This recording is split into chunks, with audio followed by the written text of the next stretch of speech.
Hello students, मैं अरविंद चौधरी आपके YouTube channel maths लक्ष्य में आपका स्वागत करता हूं। आज हम क्लास 10th के मैथ्स को स्टडी करेंगे, जिसमें हम चैप्टर 3 को पढ़ेंगे। दो चरों वाले रैखिक समीकरण युग्म। ज्यामितीय निरूपण क्या होता है, हम पहला टॉपिक यहाँ पढ़ेंगे और इसी से रिलेटेड कुछ क्वेश्चन करेंगे एक्सरसाइज 3.1 में। तो पहले समझ लेते हैं कि ज्यामितीय निरूपण किस प्रकार से करते हैं और ये दो चरों वाले रैखिक समीकरण होता क्या है। जैसे एक समीकरण ले ली हमने, मान लीजिए 2x + 3y + 6 = 0, कोई भी मान ली। इस प्रकार के समीकरण आपने कहीं देखी होंगी। तो इसमें दो चर हैं, देखो, एक तो चर है x, दूसरा है y। भले ही अचर के साथ ये कंबाइंड हो रखा है मल्टीपल से, बट दो अचर हैं, एक x है दूसरा y है, और x y की जगह अल्फ़ाबेट में कुछ भी ले सकता है, वो एक अचर पद है। इस प्रकार के संयोजन को, जो कि इस रूप का होता है ax + by + c = 0। तो ये जो फॉर्म होती है, स्टैंडर्ड फॉर्म होती है, ये होती है दो चरों वाले रैखिक समीकरण युग्म की। रैखिक इसलिए बोलते हैं कि इसकी पावर 1 होती है, यहाँ भी पावर 1, यहाँ भी पावर हमेशा 1 होगी, इसलिए रैखिक बोलेंगे। और चर कितने हैं? दो, x और y के अलावा कुछ भी हो सकता है अल्फ़ाबेट में। तो एक स्टैंडर्ड फॉर्म इसकी निकल के आती है। एक्सरसाइज 3.1 से स्टार्ट कर लेते हैं। इसमें इसने कहा है कि आफताब अपनी पुत्री से कहता है, 7 वर्ष पूर्व मैं तुमसे 7 गुनी आयु का था, अब से 3 वर्ष बाद मैं तुमसे केवल 3 गुनी आयु का रह जाऊंगा। क्या यह मनोरंजक है? इस स्थिति को बीजगणितीय एवं ग्राफीय रूपों में व्यक्त कीजिए। दो रूप बताए हैं इसने, दो रूपों में, बीजगणितीय और ग्राफीय में। बीजगणितीय रूप कौन सा होता है? तो ये होता है बीजगणितीय रूप, इसी को बोलते हैं। ये जो फॉर्म होती है, ये बीजगणितीय रूप होता है। और ग्राफीय में क्या करना होता है वो सारा डिस्कस करेंगे इस क्वेश्चन में। तो चलिए शुरू करते हैं। मान लीजिए, माना इसकी, किसकी? आफताब की, क्योंकि आफताब की बात इसने शुरू में की है।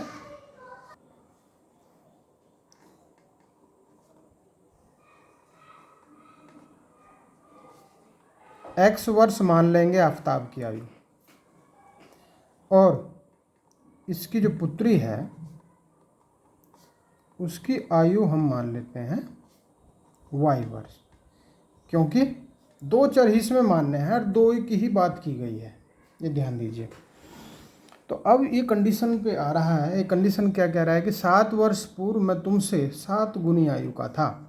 तो इसमें दो शर्तें हैं। पहली शर्त तो ये होगी कि 7 वर्ष पूर्व मैं तुमसे 7 गुनी आयु का था, एक बात हुई। दूसरी ये हुई कि अब से 3 वर्ष बाद मैं तुमसे केवल 3 गुनी आयु का रह जाऊंगा। तो हमेशा ही ध्यान दीजिए, इन क्वेश्चंस में दो चरों वाले रैखिक समीकरण युग्म में दो ही कंडीशन देगा, क्योंकि इसने युग्म की बात करी है, और युग्म का मतलब होता है पेयर।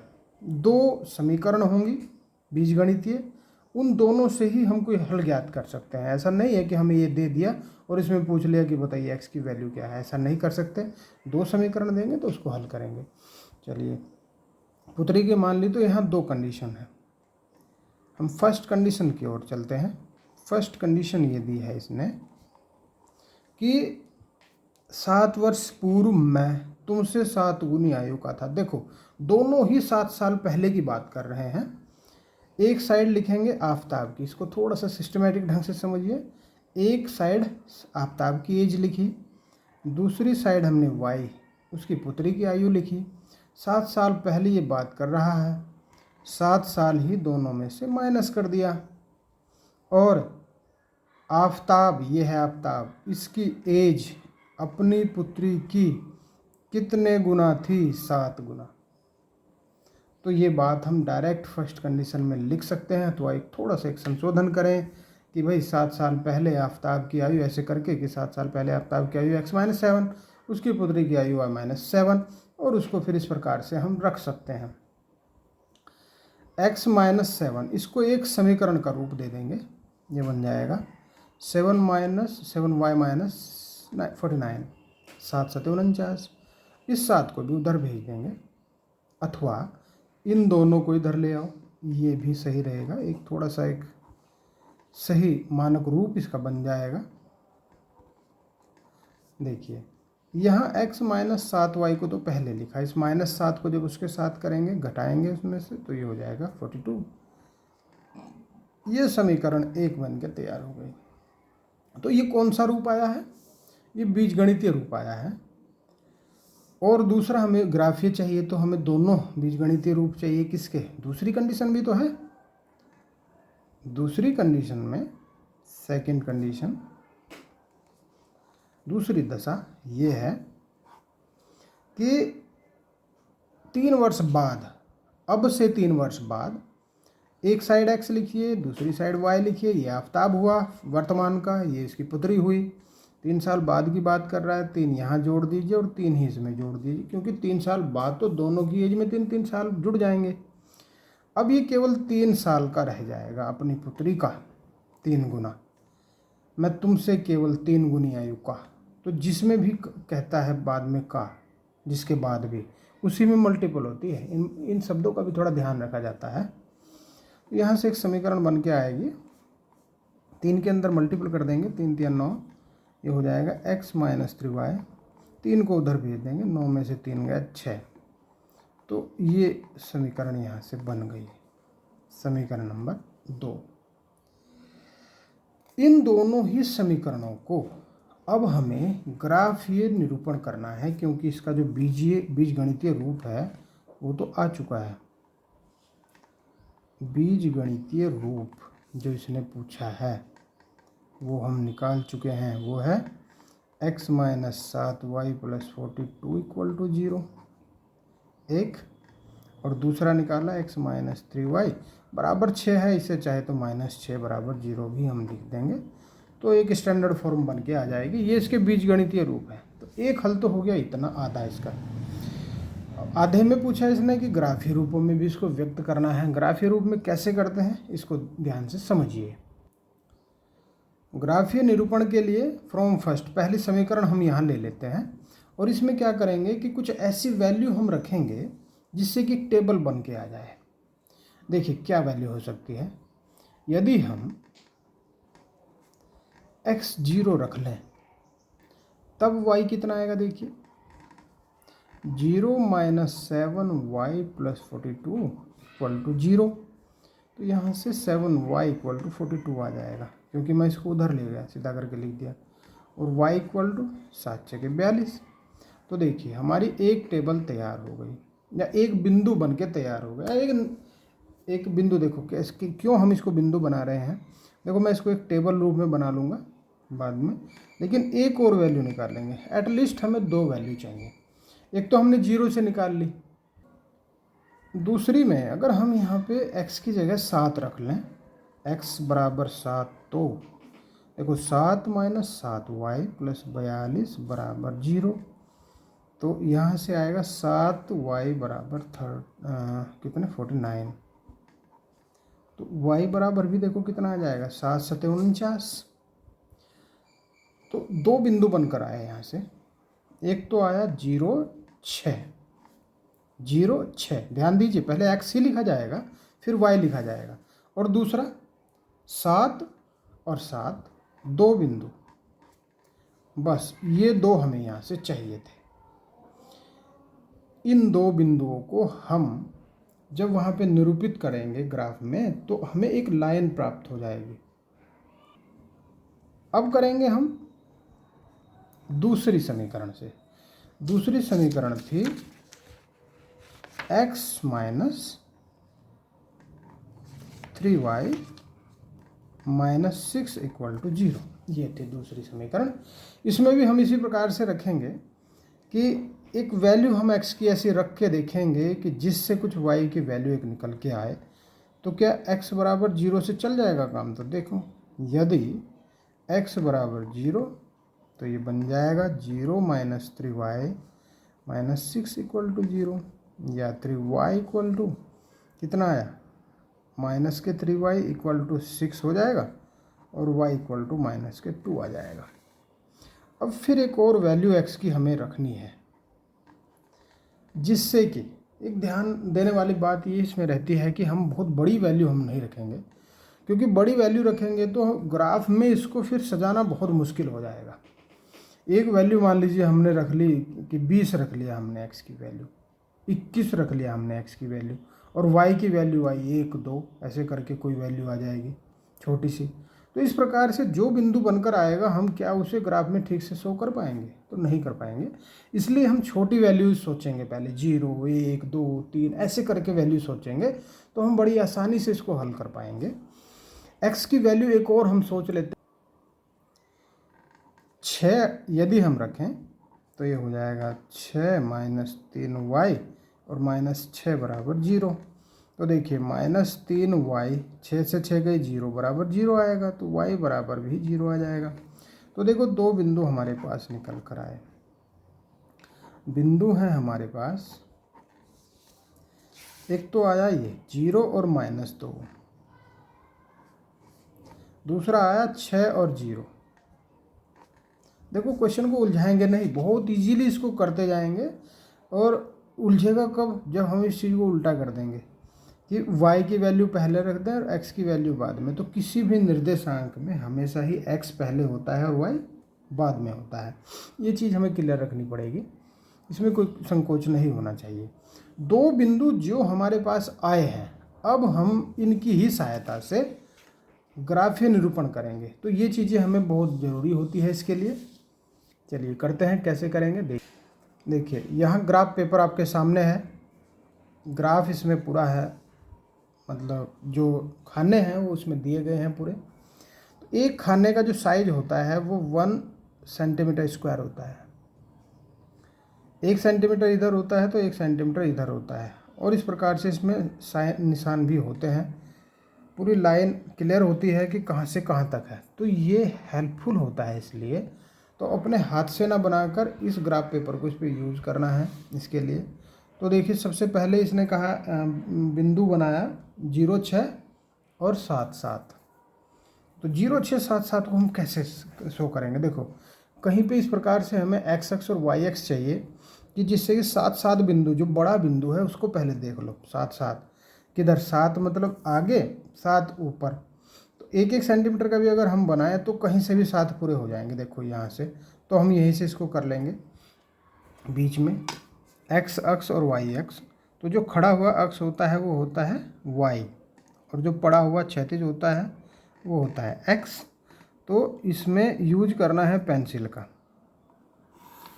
इसमें पेंसिल का यूज करेंगे।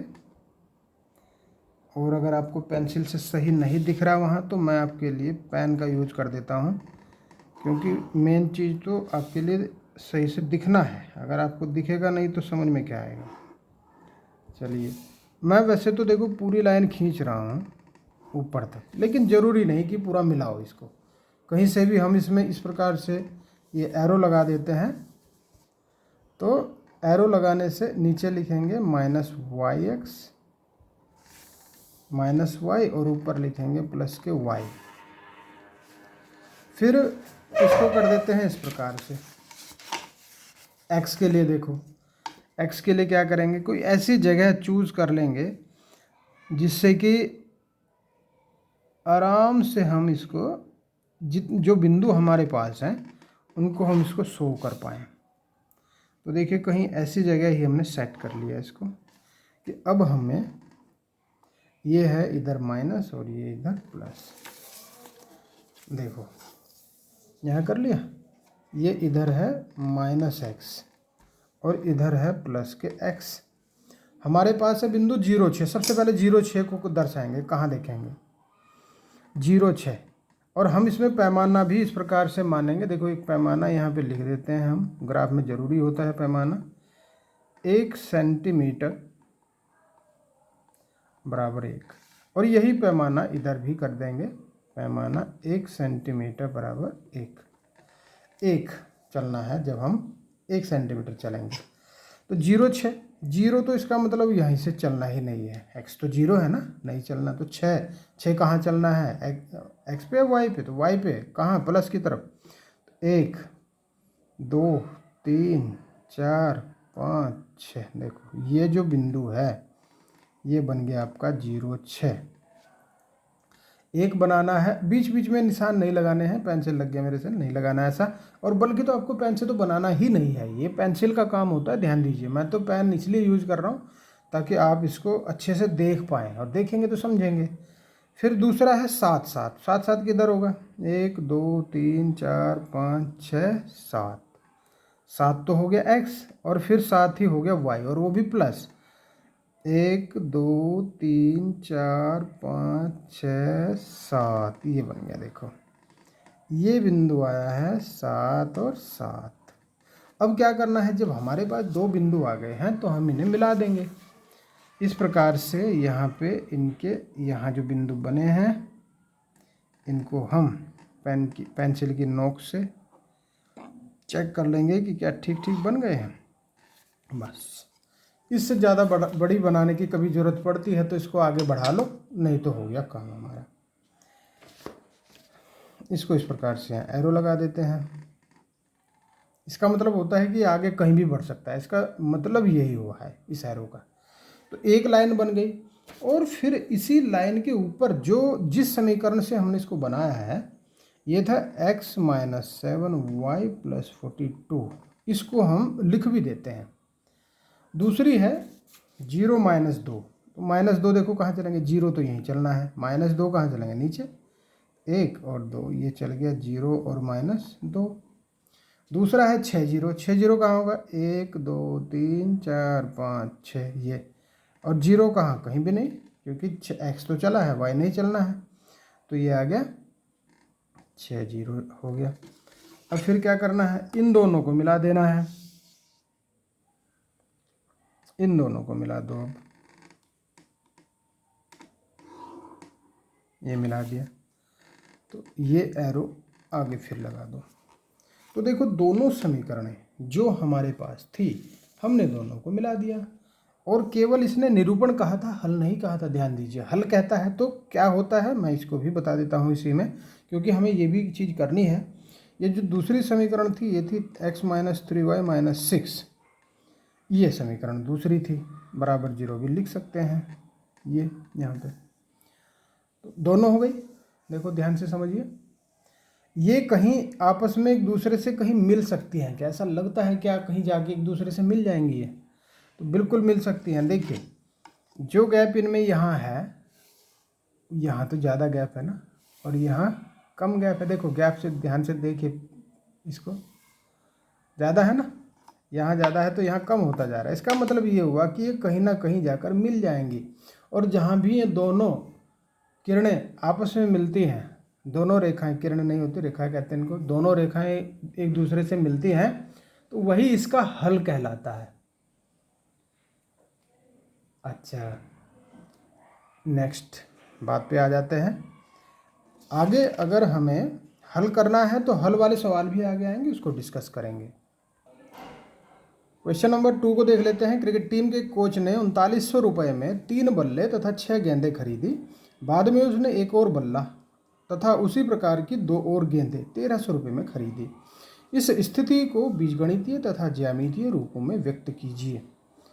एक्सरसाइज 3.1 में 3 क्वेश्चन हैं, इनमें से दूसरा क्वेश्चन है, ध्यान से इसको भी समझिएगा। इसी प्रकार से हम इसको करेंगे। इसमें मान लीजिए, देखो मानना है, पहले समीकरण बनानी है 2 चरों वाली। मानेंगे 3 बल्ले हैं और 6 गेंदें हैं, जिसे पहले कह रहा है उसे मान लो। माना एक बल्ले की कीमत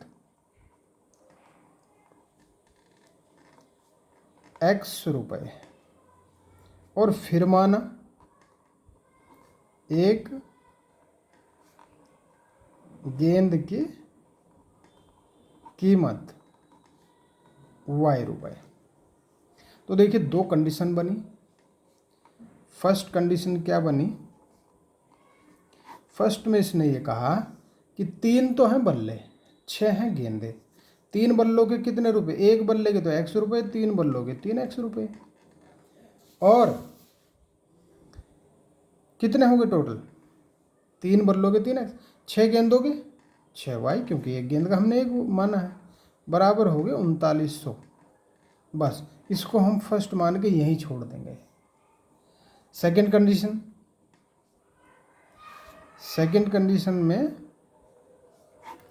ये कह रहा है कि उसी प्रकार की 2 और गेंदें, एक बल्ला और उसी प्रकार के 2 और गेंदें, तो एक बल्ला खरीदेगा तो मतलब x रुपए में, और 2 और गेंदें मतलब 2y बराबर कितने 1300 रुपये में खरीदी। तो ये जो 2 समीकरण आई है यही हो गया इसका बीजगणितीय रूप। बीजगणितीय रूप क्या बना, 3x + 6y = इतना और x + 2y = 1300, एक और ये 2, तो एक आंसर तो आ गया यहाँ। दूसरा फिर क्या करेंगे, दूसरा वही काम करना है। इसके लिए ज्यामितीय निरूपण के लिए हमें 2-2 बिंदु ज्ञात करने हैं, 2-2 बिंदु। ग्राफीय निरूपण के लिए पहले समीकरण को ले लेते हैं, 3x + 6y = 3900। अब देखो यहाँ पे बहुत बड़ी वैल्यू है, यहाँ ऐसी नहीं है जैसे पिछले सवाल में थी छोटी छोटी सी, लेकिन यहाँ तो सैकड़ों में है। देखो 3900, तो हम ऐसी ही वैल्यू इसमें लेकर चलेंगे। देखो एक दूसरा तरीका भी मैं आपको बताता हूँ।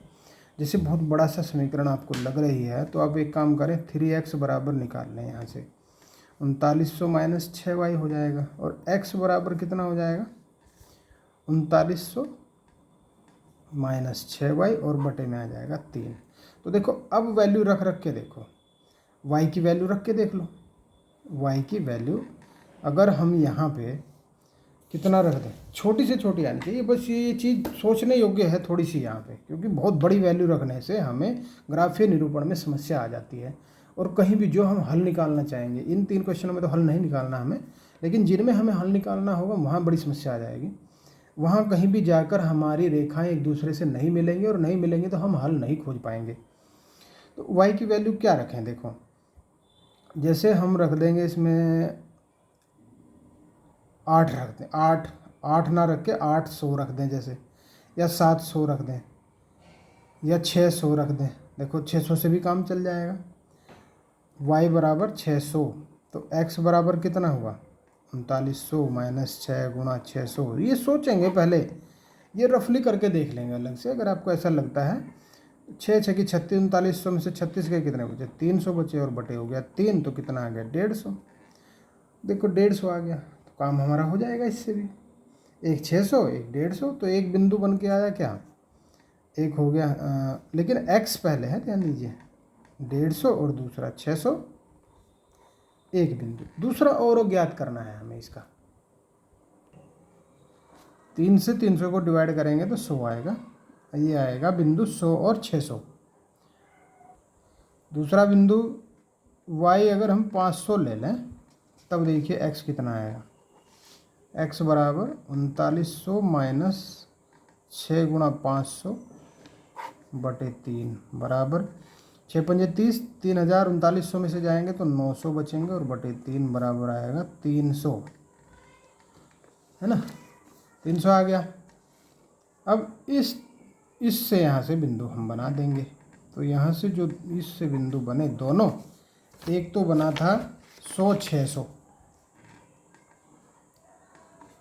और दूसरा बना है 300 500, 300 और 500।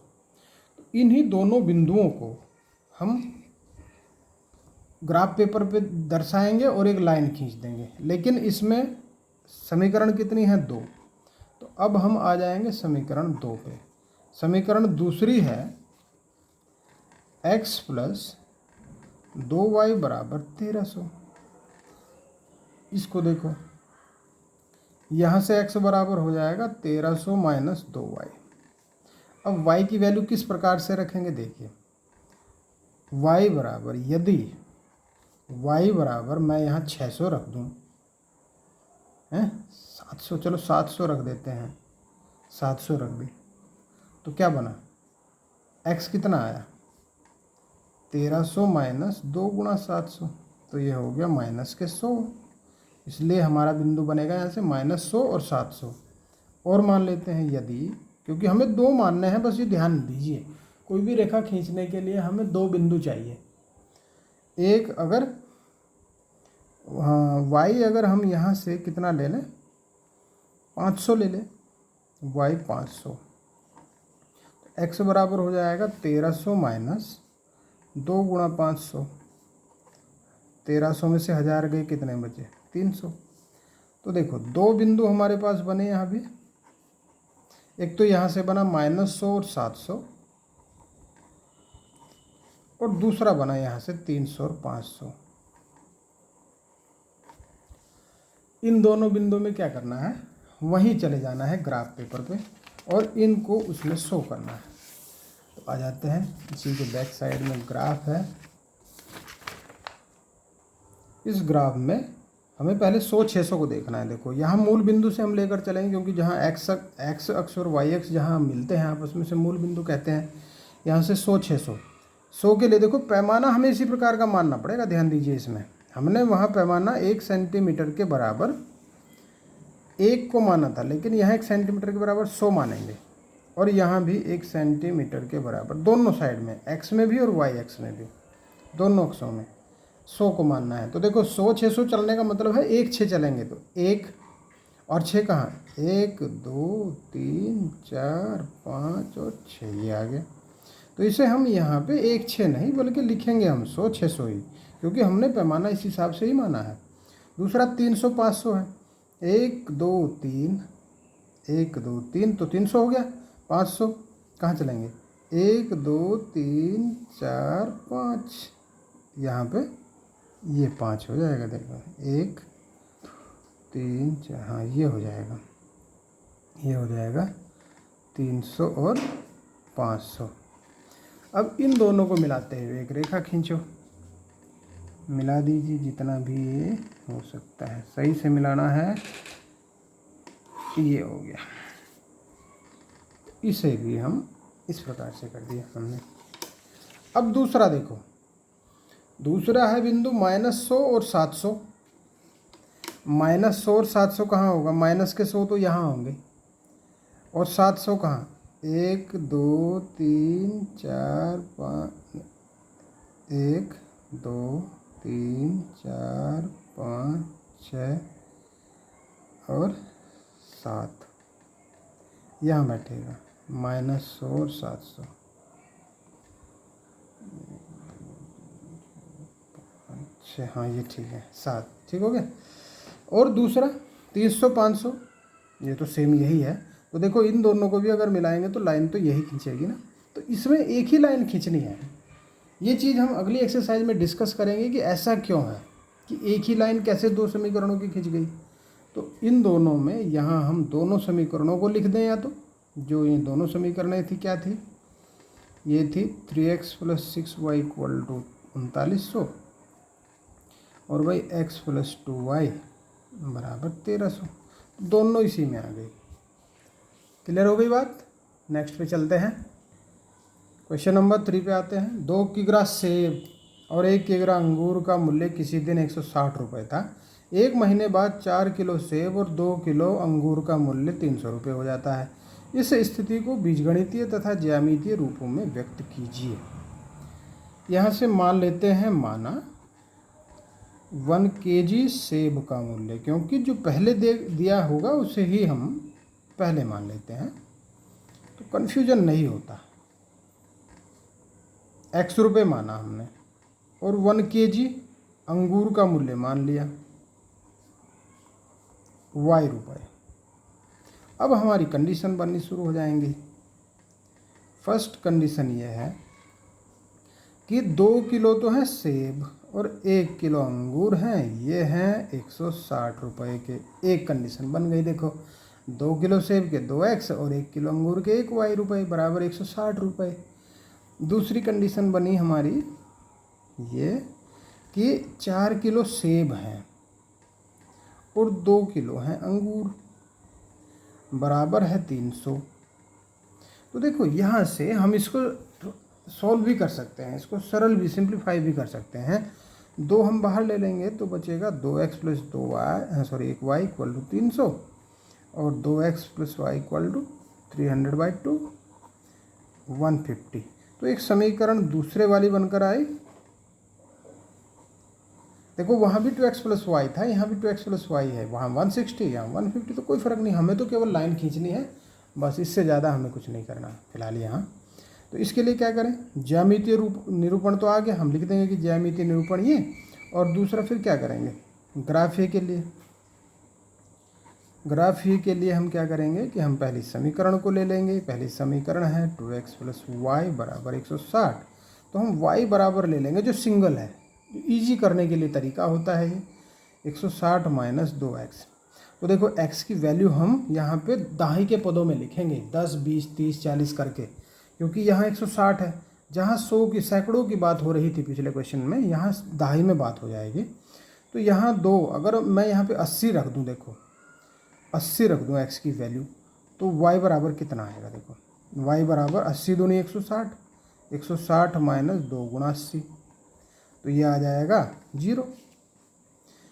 और मैं यहाँ रख दूँ 70, तो y बन जाएगा 160 - 2 × 70, यानी कि 160 - 140 बराबर कितने आएंगे, 20 आएंगे। तो यहाँ से 2 बिंदु बन गए, एक बिंदु बना 0 और 20, दूसरा भी बनाना है। दूसरा क्या होगा, देखो 2 बिंदु यहाँ से बन गए हैं, तो दोनों को लिखो पहले। देखो ये बनेगा 80 और 0, और दूसरा बना है 70 और 20, दूसरा बना है 70 और 20। फ्रॉम सेकेंड 2x+y = 150, तो यहाँ से y बराबर हो जाएगा 150 - 2x।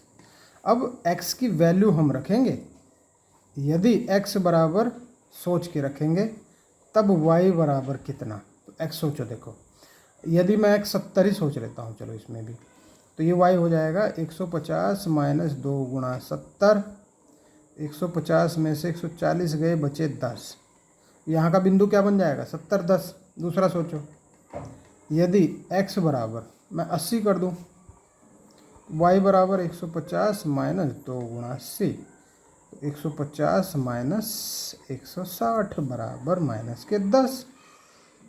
यहाँ से भी 2 बिंदु बनकर तैयार हो गए, 70 और 10, दूसरा आया 80 और -10।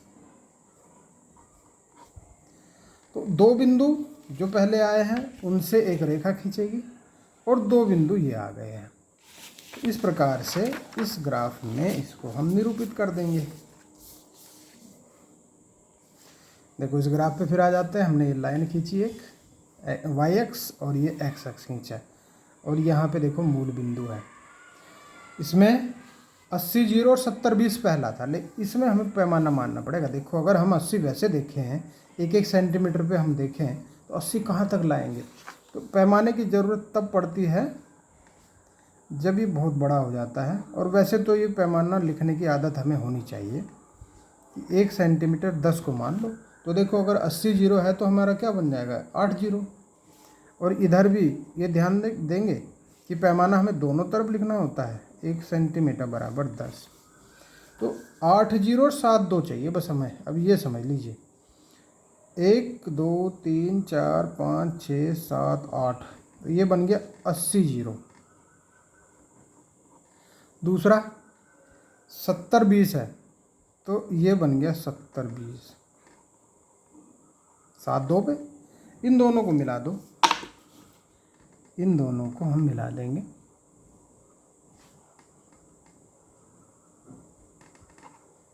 बिल्कुल सही से मिलना चाहिए। दूसरा है 70 10 और 80 -10। 70 10 कहाँ बनेगा, देखो 1 2 3 4 5 6 7, 70 10 यहाँ बनेगा, 70 और 10। फिर 80 और -10, 80 और -10 यहाँ बनेगा, 80 और -10।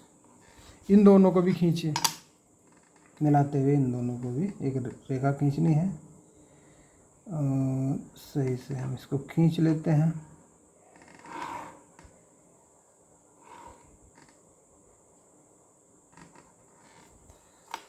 देखो ये भी खींच गई, ऊपर वाली है 2x plus Y equal to 160 और ये है 2x plus Y equal to 150।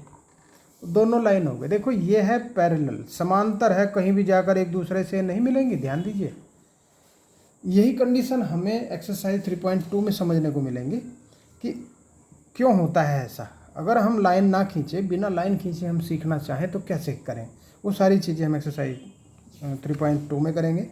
लेकिन फ़िलहाल 3.1 मैंने संपन्न करा दिया है पूरा। 3.1 3 क्वेश्चन थे इसमें, तो बड़े ध्यान से इसको समझिएगा। मेन चीज़ इसका समीकरणों से इन बिंदुओं को निकालना होता है, और इसमें थोड़ा सा रफली काम भी आप कर सकते हैं। आपको अगर ऐसा लगता है कि ये बिंदु नहीं चाहते आप, तो दूसरे बिंदु आप बना सकते हैं। बहुत सारे होते हैं, अनलिमिटेड कोई समस्या नहीं है, बहुत सारी चीज़ें हो सकती हैं।